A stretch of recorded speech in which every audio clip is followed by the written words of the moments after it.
Spring practice has wrapped, and the NCAA's spring transfer window is about to slam shut. That deadline for players to officially enter the portal comes up this Friday. Head coach Brian Kelly made it clear that they weren't looking to add just anyone. However, if an elite player popped up, LSU would certainly make a move. Well, guess what? It seems that player has arrived. Defensive lineman Bernard Gooden has touched down in Baton Rouge for an official visit with the Tigers this weekend. Who exactly is Bernard Gooden? Let's dive into the background. Gooden, a product of Montgomery, Alabama, began his college career at Wake Forest before transferring to South Florida. After redshirting in 2023, he returned strong last season, starting 11 of 13 games. He posted 35 tackles, 11.5 tackles for loss, and 1.5 sacks. Solid numbers, though not eye-popping. Physically, he measures in at 6 feet 1 inch, 280 pounds, slotting in as an interior lineman. LSU isn't hurting for depth on the interior defensive line. Right now, the Tigers have 9 scholarship defensive tackles, including veterans like Jacoby Giori and newcomers like Sadier Mitchell from Texas, along with rising talents like Ahmad Bro and Dominic McKinley. On paper, LSU has numbers. They don't need a body. They're looking for an impact player. Gooden's career so far doesn't scream difference maker. At Wake Forest, he saw limited action, just 7 tackles in 12 games during the 2022 season. After transferring to USF, he sat much of 2023, but finally broke out with consistent playing time in 2024. The intriguing thing? Despite modest college stats, Gooden brings experience. He's heading into his 5th season of college football, and with 11 starts under his belt last season, he's logged more starting experience than any current LSU defensive tackle. Geary, for comparison, has just 5 career starts. Remember, Gooden was a 3-star recruit out of high school, bounced between smaller programs, but after years of development, he might finally be ready to make a real impact on a Power 5 stage. So while his numbers won't blow you away, LSU's interest signals that they see potential in Gooden that goes beyond the stat sheet. Experience, versatility, and perhaps a late bloomer ready to thrive in the SEC. Following up on our earlier discussion, it's important to frame Gooden's situation with a bit of context. Micah Hudson, the former 5-star wideout who initially left Texas A&M for Texas Tech before a brief return to A&M, is now back at Texas Tech and stands as the number 67th overall player in the portal and the second best available player.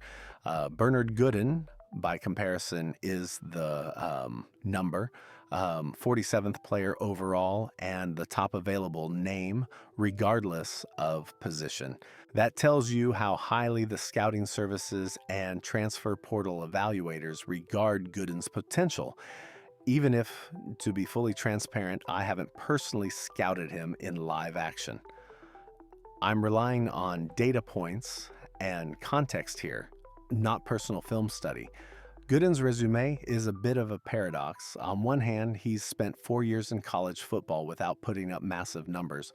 On the other, he's now one of the most coveted available players, suggesting untapped potential that LSU may be eager to unlock. The need for a player like Gooden comes into sharper focus when you assess LSU's current defensive line room. Numbers are not the issue. Depth is solid with 9 scholarship players at defensive tackle. The real challenge is experience and proven production. Outside of Jacoby Giori's 5 career starts, the rest of the group is long on potential, but short on live in-game experience at the SEC level.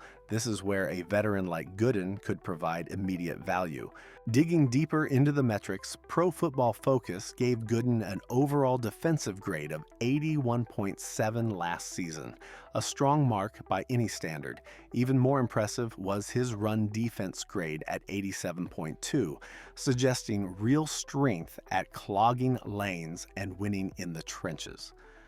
His pass rush grade came in at 73.2, which, while solid, also hints at upside, especially considering LSU's new defensive line coach, Kyle Williams' philosophy.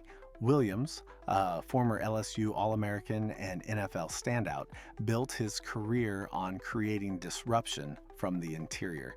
If there's a prototype for the kind of player Williams might want to develop, it could very well be someone like Gooden, strong against the run, experienced, and capable of becoming more refined as a pass rusher.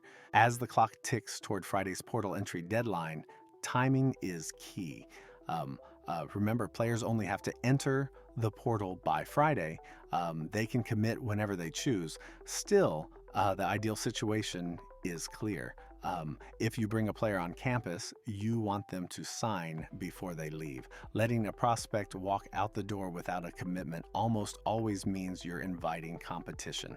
LSU is hoping to avoid that with Gooden. If he commits before wrapping up his visit, the Tigers would secure a veteran presence to strengthen the heart of their defensive line.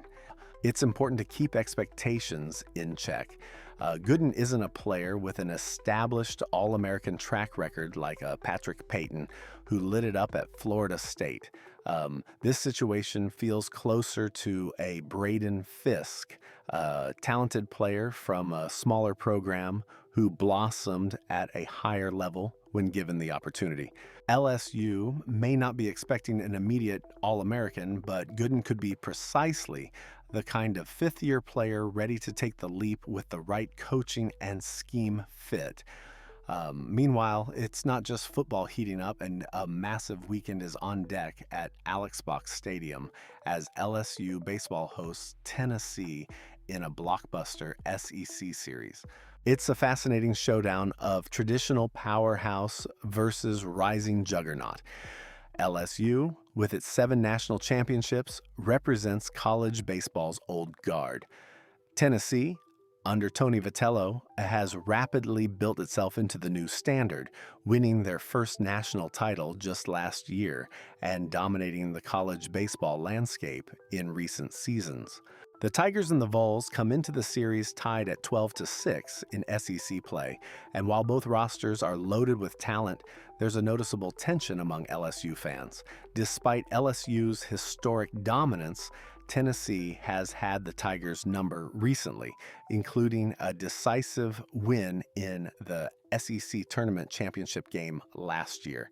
This weekend feels like more than just 3 games. It's a clash of eras, and the Tigers have a golden opportunity to remind the nation why Alex Box is still one of the most intimidating places in college baseball. We'll preview that matchup next, right here on Sideline News.